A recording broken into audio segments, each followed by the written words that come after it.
नमस्कार प्यारे विद्यार्थियों। कक्षा 11 राजनीति विज्ञान की पुस्तक भारत का संविधान, सिद्धांत और व्यवहार की हम लोग चर्चा कर रहे थे। 5 अध्यायों की हमने चर्चा कर ली है। छठा अध्याय बहुत महत्वपूर्ण अध्याय है, न्यायपालिका। ये बहुत महत्वपूर्ण अध्याय है न्यायपालिका, इसके बारे में आज हम चर्चा करेंगे।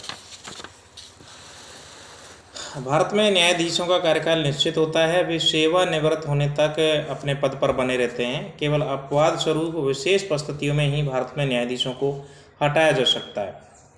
संविधान के अनुसार न्यायाधीशों के वेतन और भत्तों के लिए विधायिका की स्वीकृति नहीं ली जाएगी।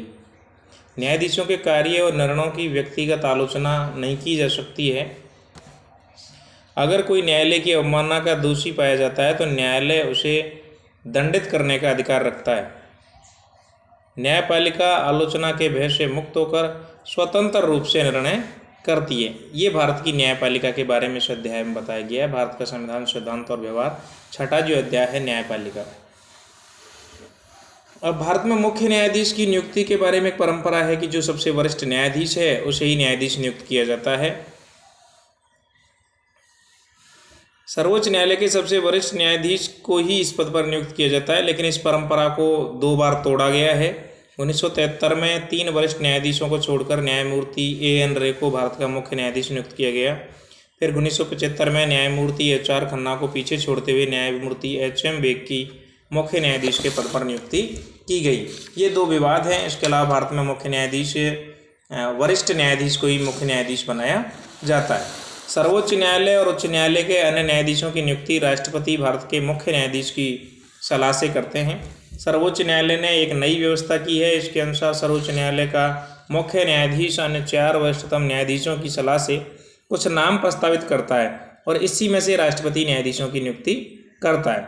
इस प्रकार सर्वोच्च न्यायालय ने नियुक्तियों की सिफारिश के संबंध में सामूहिकता के सिद्धांत को स्थापित किया है।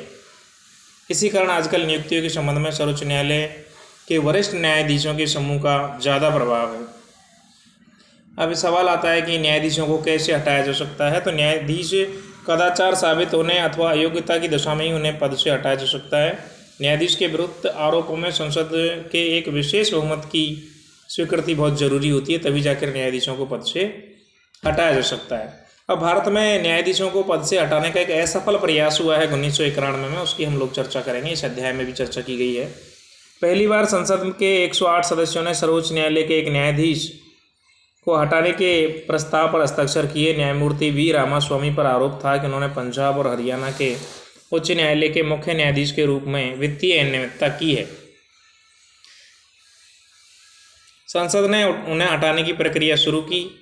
इसके 1 वर्ष के बाद 1992 में सर्वोच्च न्यायालय के न्यायाधीशों की एक उच्च स्तरीय जांच समिति ने न्यायमूर्ति वी रामास्वामी को पंजाब और हरियाणा उच्च न्यायालय के मुख्य न्यायाधीश रहते हुए सार्वजनिक धन का निजी उद्देश्यों से इस्तेमाल और संवैधानिक नियमों की धज्जी उड़ाने के कारण नैतिक पतन तथा पद का जानबूझकर गंभीर दुरुपयोग का दोषी पाया। इतने कठोर आरोपों के बाद भी रामास्वामी पर संसद में महाभियोग सिद्ध नहीं हो सका, क्योंकि महाभियोग के प्रस्ताव के पक्ष में सदन में मौजूद और मतदान करने वाले सदस्यों के लिए जरूरी 2/3 मत तो पड़े, लेकिन कांग्रेस पार्टी ने सदन में मतदान में भाग नहीं लिया। इसलिए इस प्रस्ताव को सदन की कुल सदस्य संख्या के आधे का समर्थन नहीं मिल पाया। इसलिए रामास्वामी को हटाने का असफल प्रयास किया गया। ये इस पाठ में दे रखा है। अब इस पाठ में न्यायालय की संरचना दे रखी है कि भारत में सबसे बड़ा न्यायालय सर्वोच्च न्यायालय है, उसके बाद उच्च न्यायालय, उसके बाद जिला न्यायालय, उसके बाद में अधीनस्थ न्यायालय होते हैं जो फौजदारी और दीवानी किस्म के मुकदमों को सुनते हैं। सर्वोच्च न्यायालय के क्षेत्राधिकार की चर्चा इस अध्याय में की गई है कि भारत के सर्वोच्च न्यायालय के क्या क्षेत्राधिकार हैं। मौलिक, अपीली, सलाहकारी, रेट और विशेष अधिकार के बारे में इसमें चर्चा की गई है। मौलिक अधिकार है सर्वोच्च न्यायालय का संघ और राज्यों के बीच के तथा विभिन्न राज्यों के आपसी विवादों का निपटारा करता है। अपीली है दीवानी, फौजदारी और संवैधानिक मामलों से जुड़े अधीनस्थ न्यायालयों के मुकदमों की अपील पर सुनवाई करता है। सलाहकारी है जनहित के मामले तथा कानून के मसलों पर राष्ट्रपति को सलाह देता है। रिट संबंधी है व्यक्ति के मौलिक अधिकारों की रक्षा के लिए बंदी, प्रत्यक्षीकरण, परमादेश, निषेध, उत्प्रेषण और अधिकार परीक्षा जारी करने का अधिकार सर्वोच्च न्यायालय को है। कुछ विशेष अधिकारी है जैसे भारतीय भूभाग की किसी अदालत द्वारा पारित मामले या दिए गए फैसले पर स्पेशल लेख पिटीशन के तहत अपील पर सुनवाई करने की शक्ति भी सर्वोच्च न्यायालय की है। ये जिक्र इस अध्याय में किया गया है। मौलिक अधिकार, रट संबंधी अधिकार, अपीली अधिकार या सलाह संबंधी जो अधिकार है, इनकी चर्चा की गई इस अध्याय में।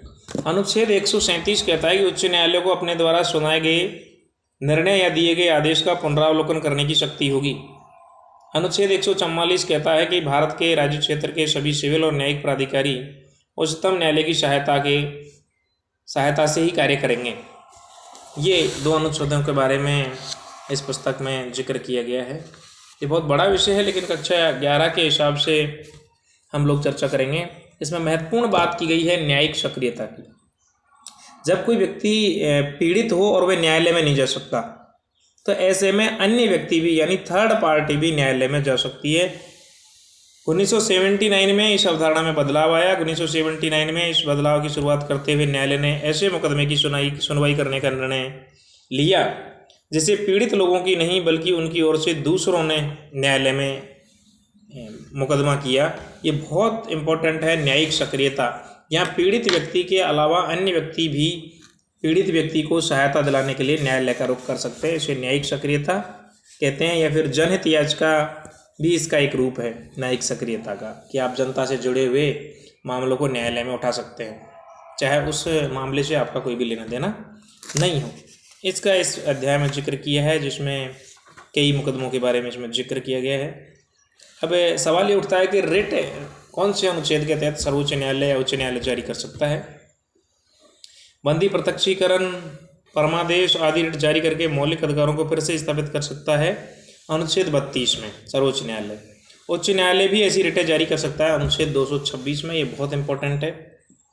सर्वोच्च न्यायालय किसी कानून को गैर संवैधानिक घोषित कर उसे लागू होने से रोक सकता है। ये अनुच्छेद 13 में उल्लेख है। इन 3 महत्वपूर्ण अनुच्छेदों का इसमें उल्लेख किया गया है, अनुच्छेद 32, अनुच्छेद 226 और अनुच्छेद 13। ये इस अध्याय में जिक्र किया गया है, बहुत इंपॉर्टेंट है, सब बच्चों को इसे याद करना चाहिए।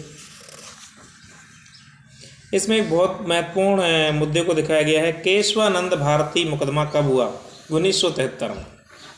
केशवानंद भारती मामला कब हुआ या केशवानंद भारती केस कब हुआ? तो 1973 में। ये इस अध्याय में दिया हुआ है। इस प्रकार से इस अध्याय में शॉर्ट एंड स्वीट भारत की न्यायपालिका के बारे में उल्लेख किया गया है। सर्वोच्च न्यायालय, उच्च न्यायालय, जिला न्यायालय, अन्य न्यायालयों के बारे में चर्चा की गई है।